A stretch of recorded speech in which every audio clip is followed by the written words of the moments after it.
Hello, and welcome to Wayward Witchery. I'm Pandora Darkmoon, tarot reader, witchcraft mentor, and lifelong witch. This space is for anyone on their soul's journey. Whether you're a curious beginner, have been dancing with the moon for years, or simply feel the magic without needing to name it. Today we're diving into a topic close to my heart: ethics in spiritual readings. So grab a cuppa, settle in, and let's get witchy. So why are ethics a big deal in spiritual readings? Well, if you go to your doctor or a psychologist, you have a built-in protection, guaranteeing confidentiality and privacy. And that is as it should be, of course. Unfortunately, in the realm of spiritual readings, there is no official governing body with the clout to protect the client from unethical readers. In an ideal world, this shouldn't be a problem. You would think that anybody with a calling to become a professional tarot or clairvoyant reader would come from a place of integrity and compassion, and the desire to guide others on their own spiritual path, help them work through the shadow work, and facilitate the healing and transformation that people need some guidance with. And for the most part, I think you'd be right. Unfortunately, there are exceptions. I recently happened upon some examples online of so-called readers operating without a hint of ethics or integrity, and this really shocked me. The unfortunate reality is that people ready to search for a reading are probably already in a space of feeling a bit vulnerable. They need guidance through perhaps a difficult time, emotions they're not comfortable with, decisions they don't know how to make. And because they come from a space of vulnerability quite often, they are the perfect victims for the predators out there. The vultures who will swoop in, no offense to real vultures, and take a chance with a scammy reading or manipulation or even threats, as I have seen online. I hope that today I can shed some light on how things should be done from an ethical perspective, so that if you are a new client or somebody who has had a bad experience, perhaps we can help give you some tips as to what to look for when you are choosing a reader. And if you are a new reader just starting out on your journey, hopefully some good solid guidelines on how to do things the right way. If your heart is in the right place, the rest of it is mostly common sense. But these days, common sense is not so common. So let's just spell it out in case. First up on our ethical checklist is privacy and confidentiality. This is a big one. As a client, your confidentiality should be absolutely guaranteed, no exceptions. Your reader should be creating a safe space where you feel comfortable opening up about whatever you need to work through, your fears, your anxieties, your worries. If, as a client, you even slightly doubt that the session is going to be confidential, you are likely to shut down and start censoring yourself, and that really makes the reading a waste of time and money. The one possible exception is for new readers that are required to do case studies as part of their training. This is something I had to do many decades ago when I started on this path. It was a fascinating process, but case studies are handled in a way where ethics aren't compromised. My test subjects were mostly friends and family, and there was always full disclosure up front. I would explain to them that I would like to use not their name or personal details, but only the cards that come up in the reading, to look at the interactions between the cards, how the cards relate to each other and a situation, and then, of course, my analysis thereof to see that I was learning about how to decode them properly. I would never charge for these test readings, beyond perhaps a cup of tea here and there. And even then, if the reading was so deeply personal that the client didn't feel comfortable having me share it in the case studies, I'd exclude it. The important point here is that, with the exception of case studies handled correctly, there is never, ever a reason to expose a client's reading or any of their personal details, or even that they're a client. If you're the client and you feel at all threatened that your session may be exposed, shared on social media, or who knows what, walk away. Unfortunately, there's not much you can do in terms of reporting a reader because, as I mentioned before, there isn't a global governing body that can come and be the tarot police, but learn from the experience and know that this is not acceptable behavior from any reader. There are many, many ethical readers out there who wouldn't dream of doing something like that. So don't give up hope, but do be picky. You're entitled to a safe space where your personal growth is being nurtured, not used as a manipulation tool. Next up on our ethical checklist is clarity before your reading. As a potential client, you should feel free to ask questions about the process before booking your reading. An ethical reader should welcome that. If they act cagey or defensive or annoyed, that's probably a red flag that should signal you to walk away. You should feel perfectly safe asking questions like, "Can I ask this?" or "How would we approach a topic like this?" or "What happens if I get upset in a reading?" Any experienced reader should be perfectly happy to talk you through the process so that you can make an informed decision about whether the reading is right for you. For example, I find that for somebody who wants to zone in detail on a specific situation, a tarot reading is ideal. We can look at it from several different angles, see which energies and influences are involved, and find solutions for whichever obstacles there are.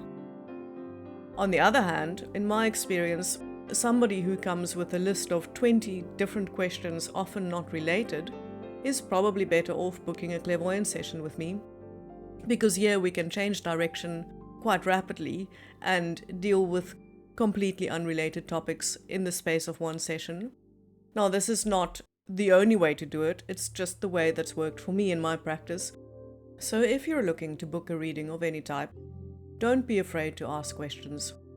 An experienced ethical reader should be more than happy to guide you through the process and make sure that you know what the scope of a reading can give you, what your expectations should be.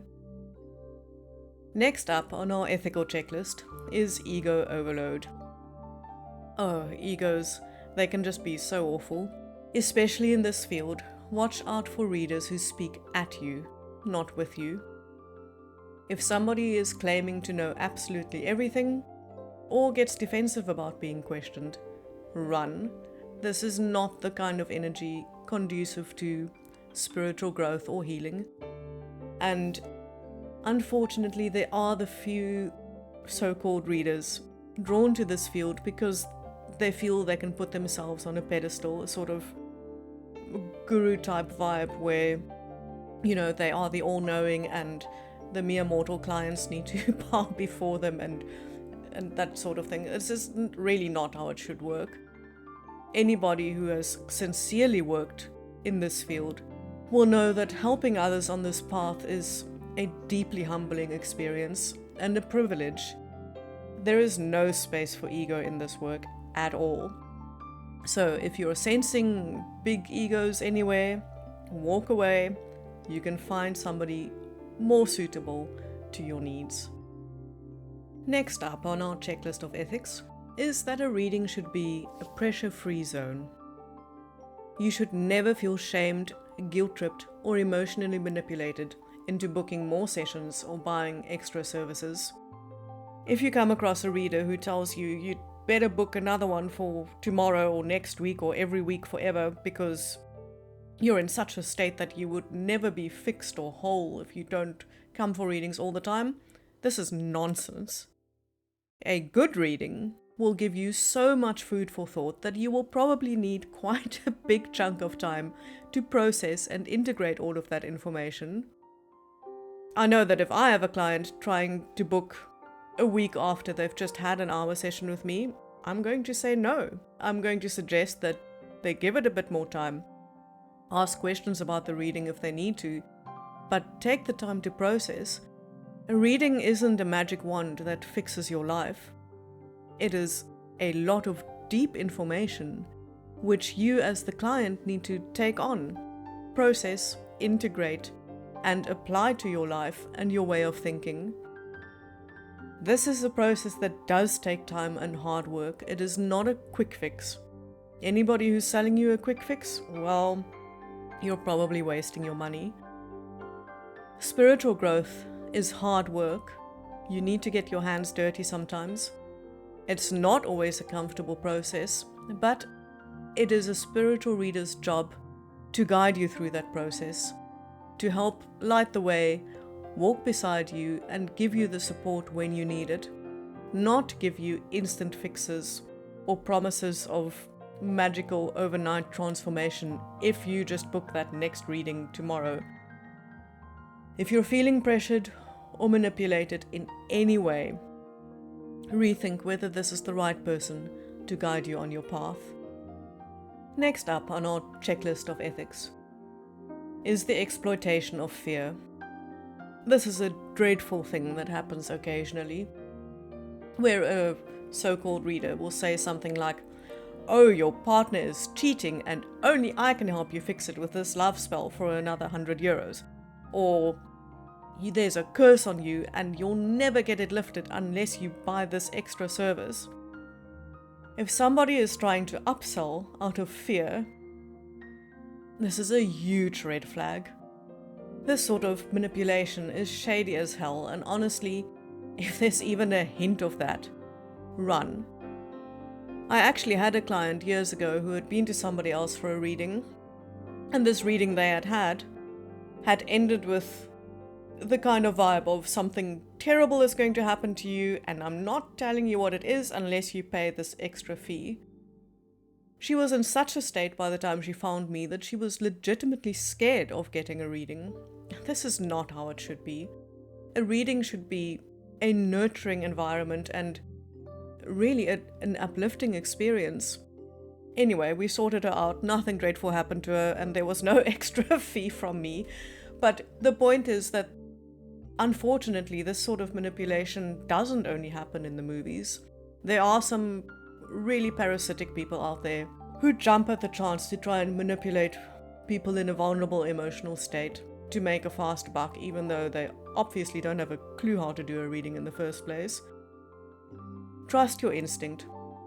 If you feel unsafe or threatened or pushed into paying more, booking more, this is not what you signed up for. Find somebody who's legitimately there to help you, not to trap you. Next up on our ethical checklist are the boundaries the reader should be putting in place.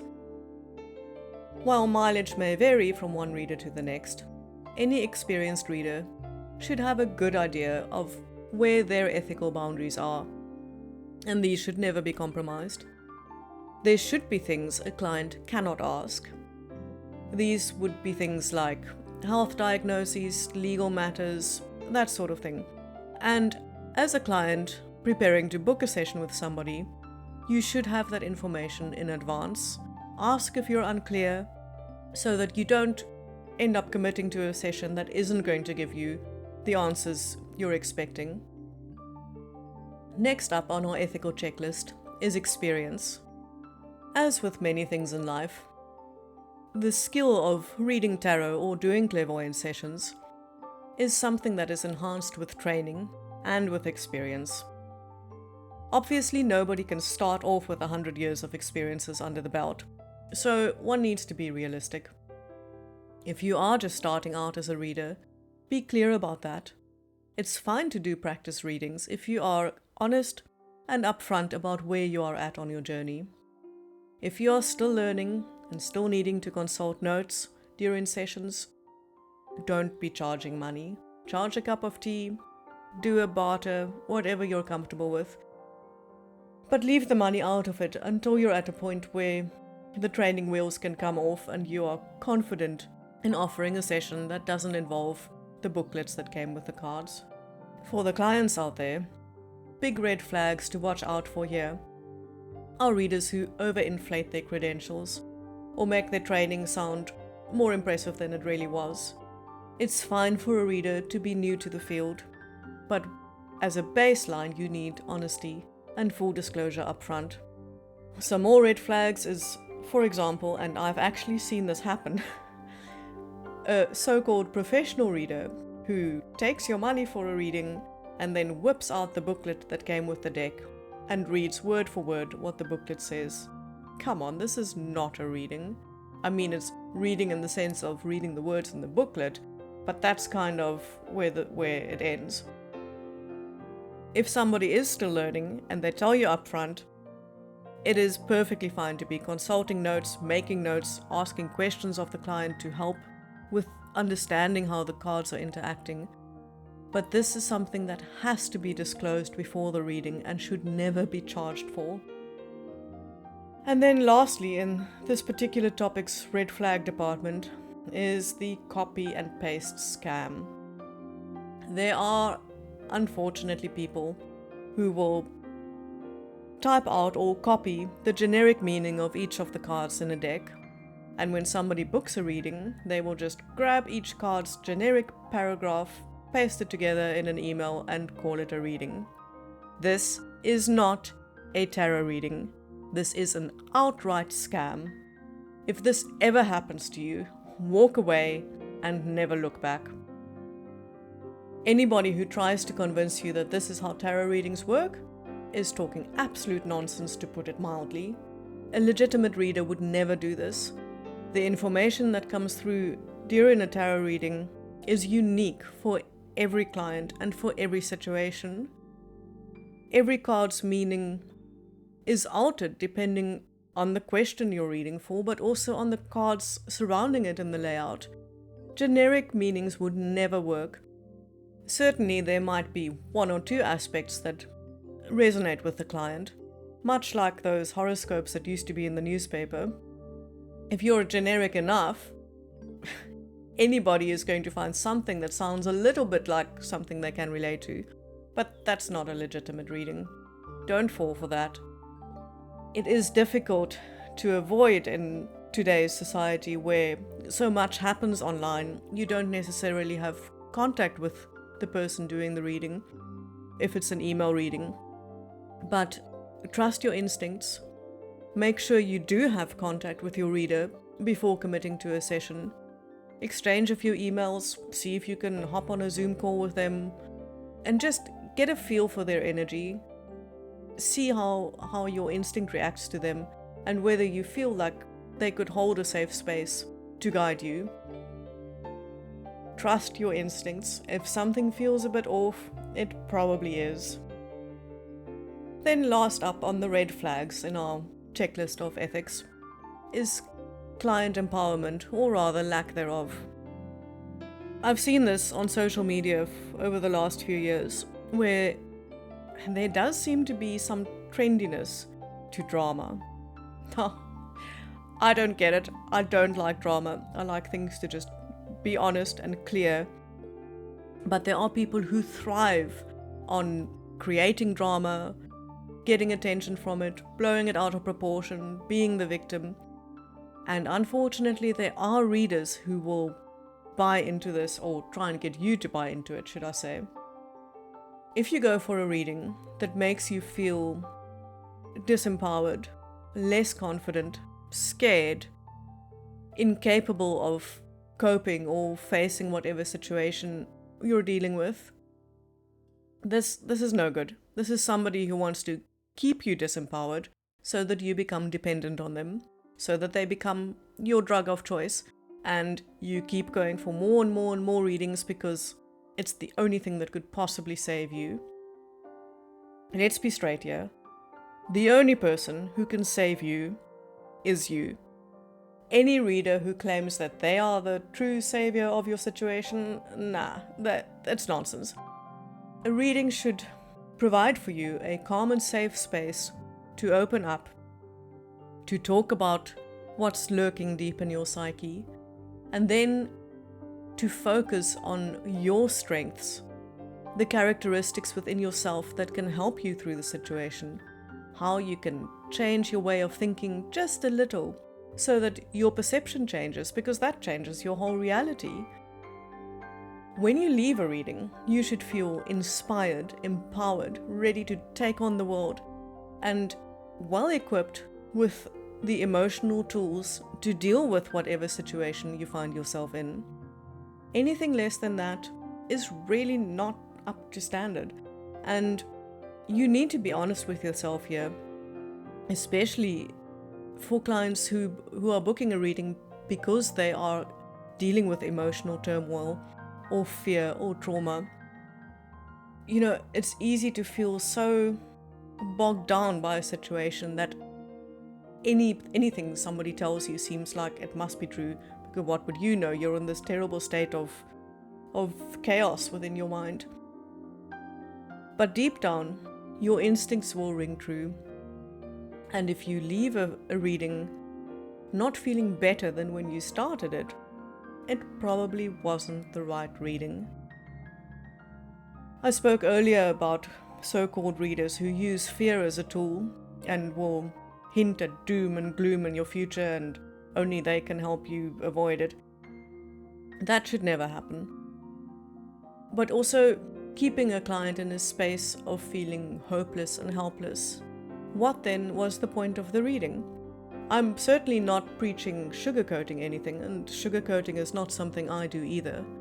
But there is always a way to make things at least a little bit better, to find ways within ourselves to cope with a situation, to deal with a situation in a constructive way. And that is the job of anybody in the field of spiritual guidance. But enough about all the bad stuff. Let's have a quick look at some green flags when finding a suitable reader. The reading, whether done in person or online, over Zoom, or any kind of video call, should provide a calm, safe energy where you feel comfortable sharing with the reader what you are dealing with at the moment, and calm enough to absorb the information that comes through in the reading. A reader should listen to you and reflect with you, not simply talk at you or lecture you. A reader should respect your beliefs, even if they differ from the reader's own beliefs. And most of all, you should feel seen and heard in a reading, but never judged. As long as you are being treated with respect, dignity, and compassion, you are probably in good hands and can trust that the session will help you grow and heal and transform as needed, not keep you trapped or dependent on more bookings out of fear or manipulation. So, if you're looking to book a reading of any kind, these basic ethical guidelines are what you are allowed to expect and insist on. Don't be afraid to ask questions before you book. You are entitled to know what you're signing up for and what you're getting yourself into. If you are a new reader, these are things to aspire to. As I said earlier, if your heart is in the right place, most of this is common sense. Sometimes it just takes a little bit of thinking to see how best to apply these ethical guidelines to your own practice. Any client signing up for a spiritual reading deserves to be held in a space of respect and care, never exploited. Above all, trust your instincts. If something feels dodgy, walk away. Thanks for joining me at Wayward Witchery today. I hope something in this episode stirred your soul. If you're feeling called to go deeper, I offer tarot, clairvoyant, spiritual growth, and witchcraft mentorship sessions via Zoom, email, or pre-recorded video. You can find all the details on waywardwitchery.com. Feel free to share this video with any kindred spirit, or come and say hello on Blue Sky. Until next time, keep your heart wild, your ethics strong, and your tea warm.